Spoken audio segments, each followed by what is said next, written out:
En esta mañana reflexionamos sobre la vida de la Iglesia como pueblo de Dios, como una consecuencia lógica de todo lo que hemos estado viendo en estas semanas anteriores en la carta a los Efesios. Y también nos acompañan las reflexiones del pastor y teólogo protestante Dietrich Bonhoeffer en su librito Vida en Comunidad. Efesios 4 nos habla de la unidad de la Iglesia. Nos habla de la gracia que nos capacita para contribuir a la edificación del pueblo de Dios y nos habla de la vocación que hemos recibido. Todos esos temas ya de alguna forma se han tratado anteriormente, pero ahora reciben atención como parte de la vida comunitaria. ¿Cuál es nuestro papel en la Iglesia? ¿Cuáles son los dones que hemos recibido? ¿Cómo contribuimos a la vida comunitaria? ¿Cuáles son los obstáculos para esta vida comunitaria? Estas son las preguntas que nos acompañan, algunas similares en esta mañana. En primer lugar, se nos recuerda la importancia de la unidad de la Iglesia. Eso es algo que frecuentemente olvidamos. Olvidamos que estamos llamados a contribuir a la unidad del cuerpo de Cristo. Literalmente nos dice a mantener la unidad del Espíritu en el vínculo de la paz. Y fracasamos y atentamos contra la unidad de la Iglesia porque olvidamos dónde está fundamentada dicha unidad, que no es otro que en el Espíritu. La unidad de la Iglesia es la unidad del Espíritu que nos lleva a reconocer a Dios como un solo Señor, una sola fe, un solo bautismo, un solo Dios y Padre de todos. La unidad de la Iglesia no es una unidad jerárquica, sino en el más estricto sentido del término espiritual, es decir, que procede del Espíritu Santo. El Espíritu Santo no solo nos guía en nuestra vida personal, sino sobre todo nos guía en nuestra vida comunitaria como iglesia. Porque no olvidemos que la iglesia es el anticipo, el pueblo de Dios es el anticipo de esa comunión entre Dios y el ser humano en la nueva creación. Y por lo tanto, la vida comunitaria tiene como principio y como unidad esa acción del Espíritu Santo entre nosotros. Nos hemos acostumbrado tanto a las divisiones, al rechazo de los otros, a exigir nuevos bautismos, nuevas experiencias del Espíritu, a elegir fronteras eclesiales y doctrinales que la unidad no está dentro de nuestras prioridades. Y es lamentable decirlo, pero es así. Sin embargo, hemos aprendido en esta carta a los Efesios que el plan de Dios pasa por un único pueblo de Dios. Así que la unidad no es algo opcional o trivial o solo de algunas agendas, sino que constituye la manera en que Dios quiere hacer las cosas. Y si comprendiéramos esto mejor, nos tomaríamos más en serio esto de la unidad y no propiciaríamos, ni fomentaríamos, ni haríamos posible tantas divisiones. Y esto es algo que nos tomaríamos mucho más en serio. La iglesia, como nuestra vida personal, vive de la gracia. De la gracia por medio de la fe, como un don dado por Dios. Bonhoeffer habla también de un ideal de iglesia que tenemos. Todos tenemos un ideal de iglesia, de lo que nos gustaría que fuera la iglesia, de lo que pensamos que es la iglesia, de lo que creemos que es lo correcto ser iglesia y que sirve de soporte, dice Bonhoeffer, para todas nuestras ilusiones, expectativas y deseos. Tenemos ese ideal y vivimos acorde con ese ideal. Y es muy frecuente que ese deseo de vivir juntos y en armonía acaba en demasiadas ocasiones en que nos damos cuenta que esa realidad se aleja, la realidad que vivimos, lo que vivimos realmente, se aleja de ese ideal que tenemos. Por eso Bonhoeffer nos recuerda que comunidad cristiana significa comunión en Jesucristo y por Jesucristo. Ninguna comunidad cristiana podrá ser más ni menos que eso. Si podemos ser hermanos, es únicamente por Jesucristo y en Jesucristo. Y esto significa, en primer lugar, que Jesucristo es el que fundamenta la necesidad que los creyentes tienen unos de otros. Y en segundo lugar, que solo Jesucristo hace posible nuestra comunión. Por eso, seguir al Rey Jesús es la vocación que hemos recibido. Todos hemos recibido la misma vocación. Por eso, la unidad de la Iglesia es el resultado de ese seguimiento de Jesús como Rey, como Mesías, y de lo que el Mesías ha hecho en nuestro favor. Es decir, somos salvos por gracia. La salvación por gracia es lo que Jesús el Rey ha hecho en nuestro favor. Pero cuán fácilmente nos olvidamos de esta realidad cuando el hermano nos supone una carga. Solo a través de Cristo y con la guía del Espíritu seremos capaces de soportarnos con paciencia y humildad unos a otros, como nos dice Efesios 4, versículo 2.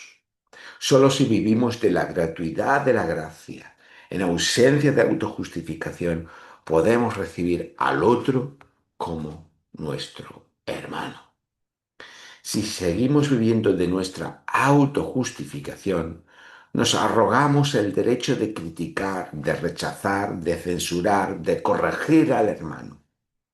Sin embargo, como nos vuelve a decir Bonhoeffer, la vida, la iglesia es comunidad de creyentes, porque el cristiano es la persona que ya no busca su salvación. Cristiano es aquel que no busca su salvación, ni busca su libertad, ni busca su justicia en sí mismo. No buscamos nuestra salvación, nuestra libertad, nuestra justicia en nosotros mismos, sino que la recibimos únicamente en Jesucristo. El cristiano ya no vive para sí mismo, ni vive por sí mismo. Por tanto, no vive de su autoacusación o de su autojustificación, sino de la acusación y de la justificación que provienen de Dios. Esas son las palabras de Bonhoeffer. Y eso nos ilumina, nos hace comprender que de lo que habla Bonhoeffer aquí, es el tipo de subjetividad propiamente protestante. Muchas veces me habéis escuchado hablar sobre una fe demasiado subjetiva e individual. Entendido ese subjetivismo que acaba en ese individualismo moderno, en el que el yo está encerrado sobre sí mismo, que no necesita de nadie más, que pretende vivir la vida cristiana, la vida espiritual solo con Dios, la Biblia, en aislamiento de la comunidad cristiana.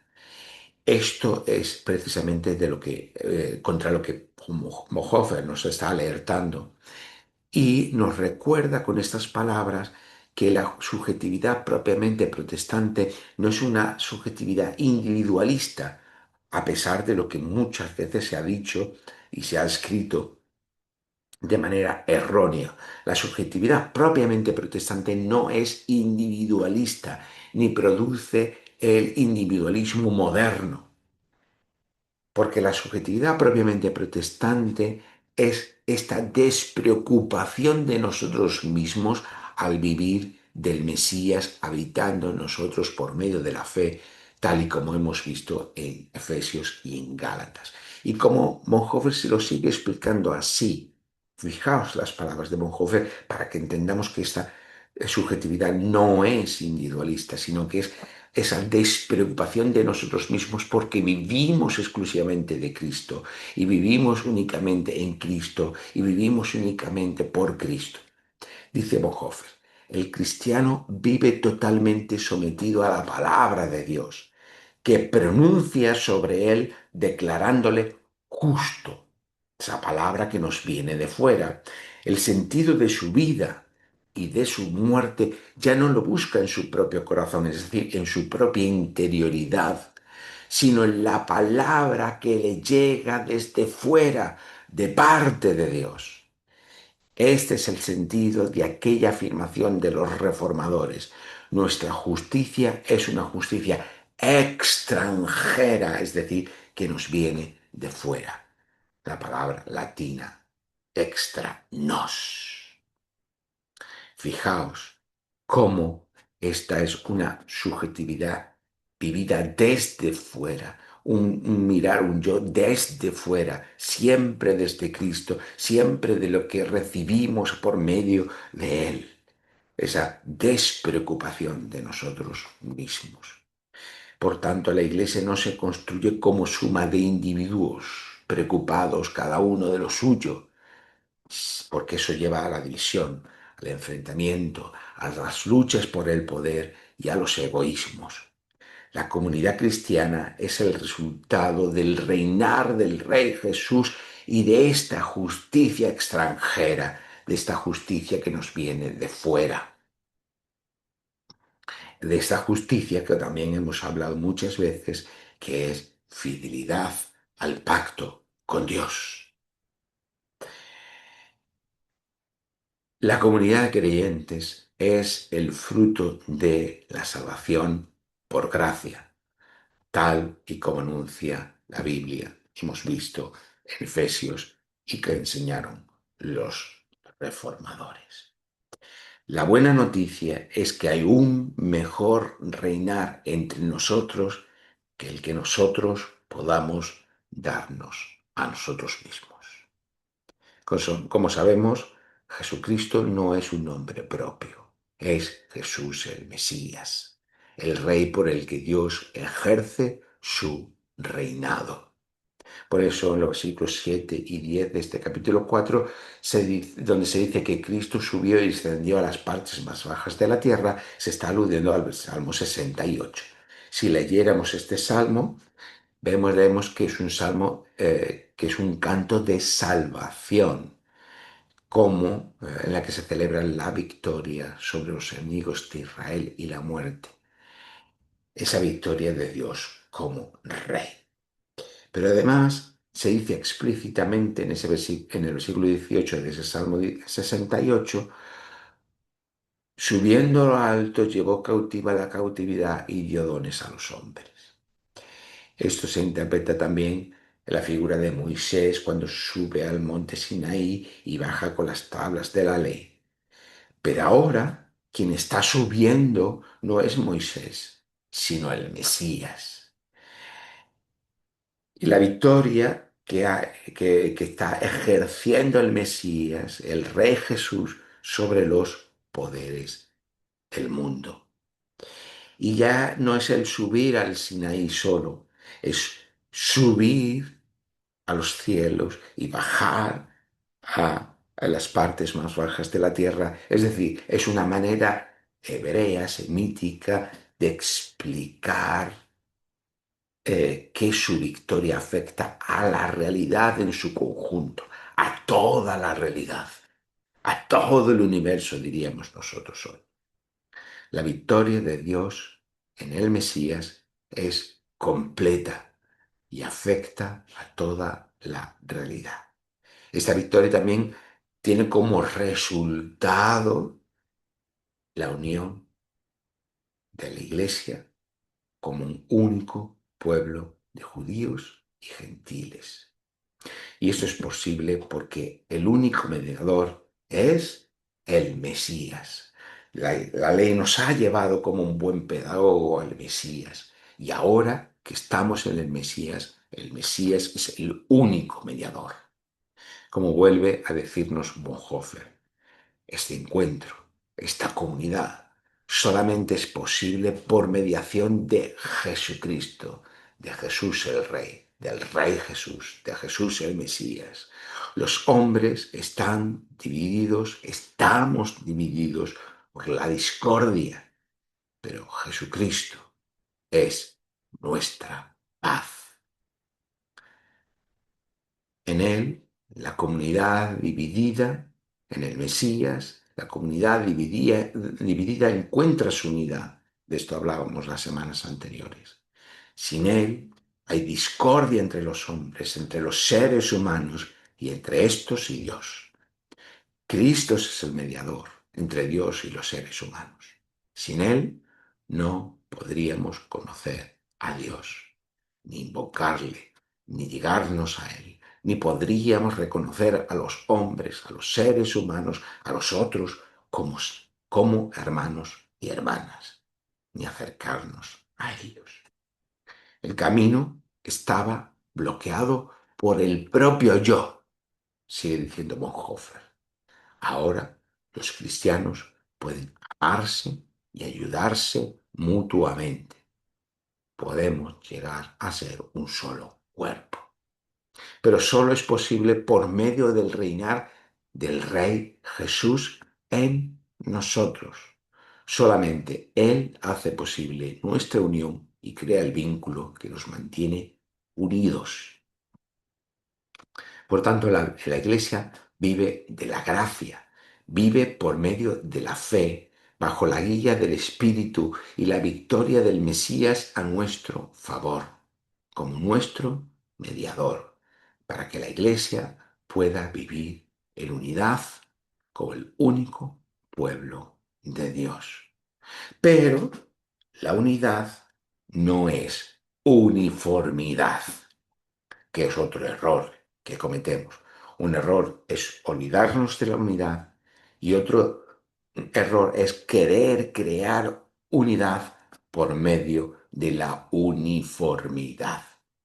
La unidad de la Iglesia es diversidad de dones y ministerios. Por eso se atenta también contra la unidad cuando se quiere imponer una uniformidad en el cuerpo de Cristo. Todos tenemos nuestro lugar, aunque todos debemos sí tener el mismo objetivo, que no es otro que la edificación del cuerpo de Cristo.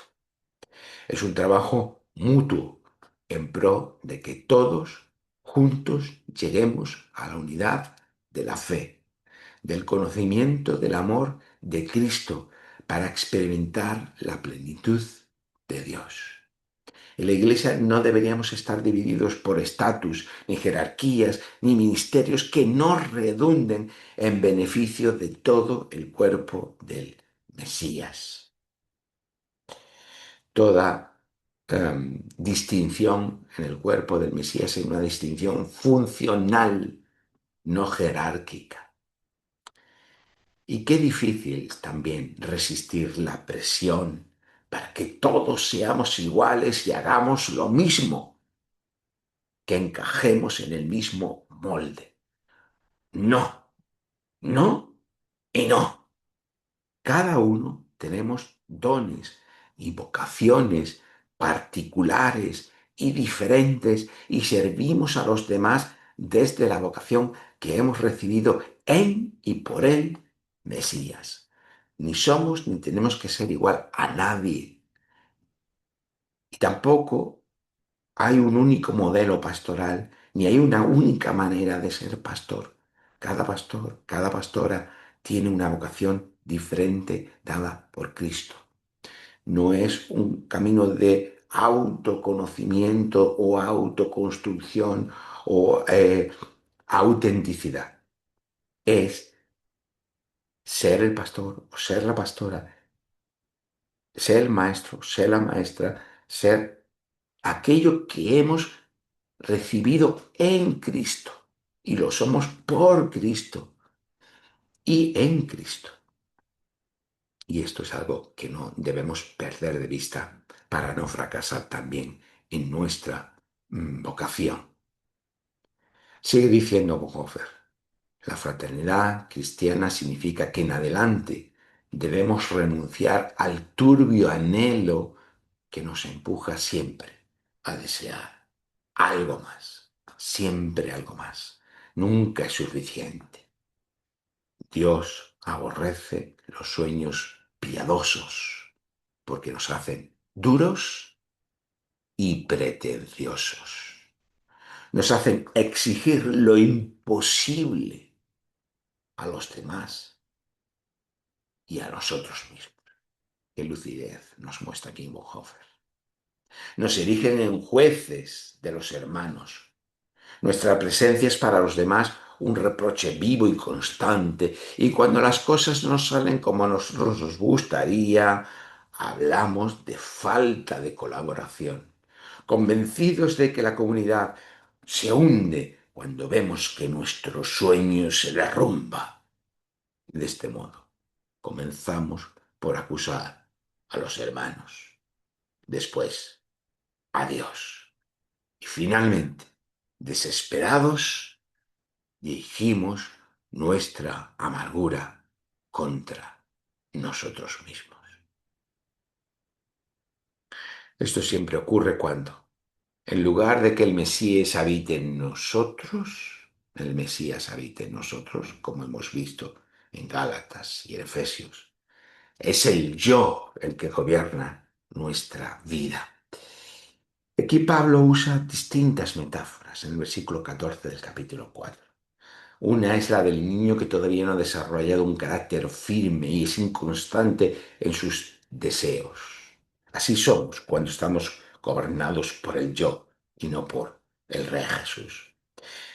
La otra metáfora es ese barco que es llevado por una tempestad impetuosa en un mar embravecido, ese mar embravecido y mete una metáfora dentro de otra metáfora, dentro de un mar dominado por un conflicto de enseñanzas rivales.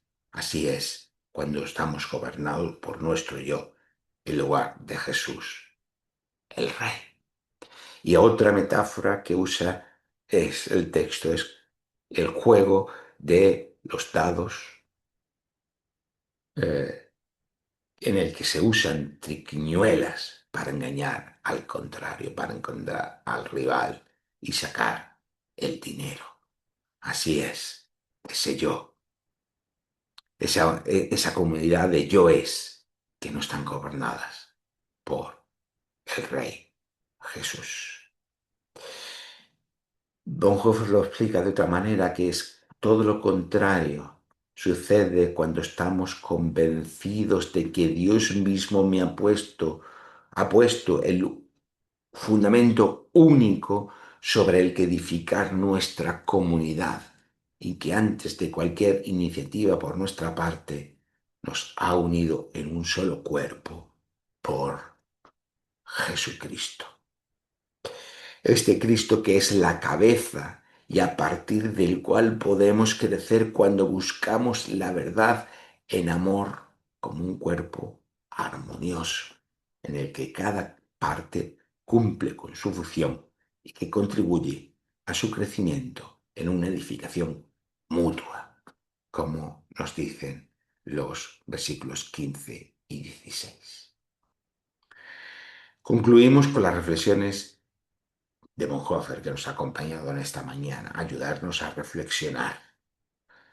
Entonces no entramos en la vida en común con exigencias, cuando vivimos de Cristo, cuando vivimos de la gracia, cuando vivimos de la fe, cuando vivimos de la unidad del Espíritu, cuando vivimos del reinar de Cristo en nosotros. Entonces no entramos en la vida en común con exigencias, sino agradecidos de corazón y aceptando recibir. Damos gracias a Dios por lo que Él ha obrado en nosotros. Cuando vivimos de Cristo, por Cristo y en Cristo, vivimos de la gratitud. Le agradecemos que nos haya dado hermanos. Hermanos que viven ellos también bajo su llamado, bajo su perdón, bajo su promesa. No nos quejaremos por lo que no nos da, sino que le daremos gracias por lo que nos concede cada día. No es suficiente. No nos concede cada día, incluso los más difíciles y amenazadores, esta presencia incomparable, la presencia de Dios entre nosotros. la presencia de su Espíritu entre nosotros y en nosotros. Cuando la vida en comunidad está gravemente amenazada por el pecado y la incomprensión, la división, la desunión,